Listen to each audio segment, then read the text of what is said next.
열린교회 성도 여러분 안녕하세요. 매일 성경 묵상 함께합니다. 오늘 말씀은 요한복음 3장 22절에서 36절의 말씀입니다. 함께 읽겠습니다. 구유에 예수께서 제자들과 유대 땅으로 가서 거기 함께 유하시며 침례를 베푸시더라. 요한도 살렘 가까운 에논에서 침례를 베푸니 거기 물이 많음이라. 그러므로 사람들이 와서 침례를 받더라. 요한이 아직 옥에 갇히지 아니하였더라. 이에 요한의 제자 중에서 한 유대인과 더불어 정결 예식에 대하여 변론이 되었더니 그들이 요한에게 가서 이르되 랍비여 선생님과 함께 요단강 저편에 있던 이 곧 선생님이 증언하시던 이가 침례를 베풀매 사람이 다 그에게로 가더이다. 요한이 대답하여 이르되 만일 하늘에서 주신 바 아니면 사람이 아무것도 받을 수 없느니라.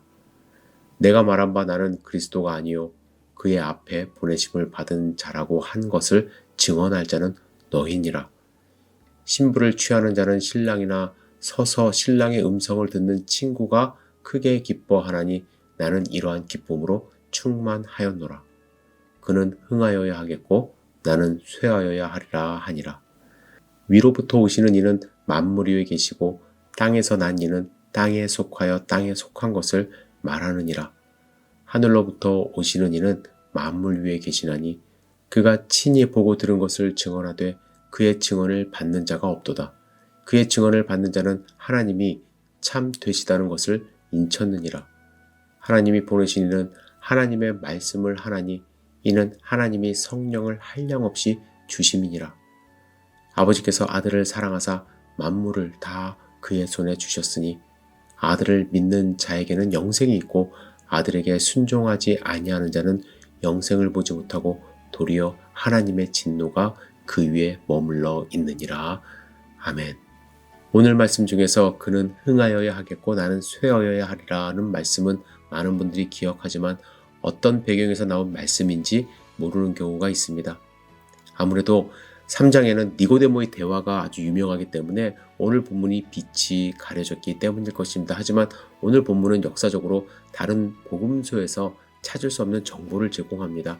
예를 들면 침례 요한이 헌신된 제자들의 무리를 가지고 있었다는 것, 그리고 그들 중 몇 명이 요한에게서 예수님에게로 옮기는 문제를 두고 고민하고 있었다는 것 등을 배울 수 있습니다. 또한 예수님과 침례 요한이 유대에서 같은 시대에 같은 시기에 사역을 했다는 것 등을 알 수가 있습니다.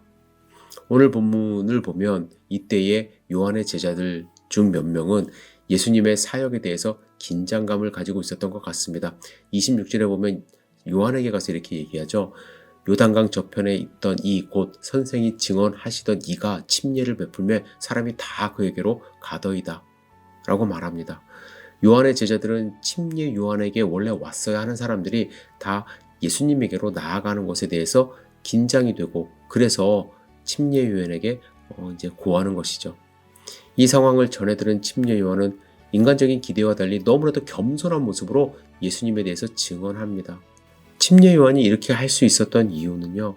자신이 하는 사역이 사람의 어떤 숫자에 따라서 이익이 생기는 것이 아니기 때문에 그렇습니다. 만약 침례 베푸는 사람의 숫자에 따라서 그에게 생기는 이익이 있다면 그도 흔들렸을 것입니다. 하지만 요한은 회개의 침례를 전하고 예수님의 길을 준비하는 자로서 광야에 외치는 소리의 삶을 살았기 때문에 그에게 몇 명이 나오고 몇 명이 떠나는 것 주된 관심사가 아니었습니다.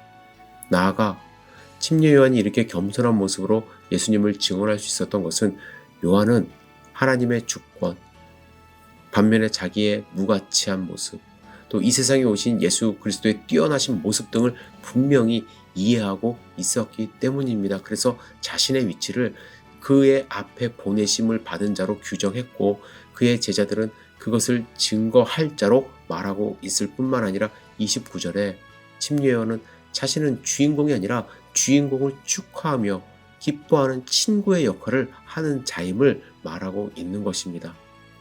어떤 사람은 침례 요한의 이러한 태도를 보면서 야 승부욕도 없는 사람이네 라고 비판할 수도 있습니다. 그러나 침례 요한은 세상 기준으로 볼 때 사람들 눈치 보지 않고요. 승부욕에 사로잡힌 사람이 아니었습니다. 그에게 침례받으러 오는 사람들을 향해서 이 독사의 자식들아 누가 너희를 가르쳐 장차올 진노를 피하라 하더냐, 이렇게 독서를 했고요. 헤롯 왕의 죄를 비판함으로써 결국 참수형을 나중에 당하게 됩니다. 침례 요한은 해야 할 말을 하면서 회개의 침례를 전하며 묵묵히 살았던 사람입니다. 저는 침례 요한의 삶을 묵상해보며 우리의 삶을 돌아보기를 원합니다. 예수님의 그 자리를 우리가 탐하는 것은 아닌지, 그리고 내가 예수님처럼 오히려 되고 싶은 마음은 없는지, 서로 비교하며 상처 주고 자기 역할도 제대로 하지 못하는 특별히 제 자신 목회자가 아닌지 저를 다시 한번 살펴봅니다. 여러분, 예수님을 주님으로, 예수님을 하나님으로, 예수님을 구원자로 믿고 의지하는 삶, 여러분들 사셔야만 합니다. 오늘 예수님은 여러분들의 삶에 어떤 자리에 계십니까? 오늘 하루를 묵상하시며 출발하시기를 주님의 이름으로 축복합니다. 기도합니다. 전능하신 주님, 오늘 본문의 말씀을 읽으며 침례 요한과 또 예수님과의 관계를 잘 생각해보고 내가 만약에 침례 요한이었다면 어떤 마음을 가졌을까? 스스로 내 자신을 돌아보는 시간 가질 수 있도록 인도하여 주시옵소서. 겸손히 주님을 인정하고 주님께 무릎 꿇는 삶 살 수 있도록 축복하여 주시옵소서. 주님의 인자하심과 또 주님의 인도하심을 간절히 간구합니다. 오늘 하루 우리와 함께하여 주시옵소서. 예수님의 이름으로 기도드렸사옵나이다. 아멘.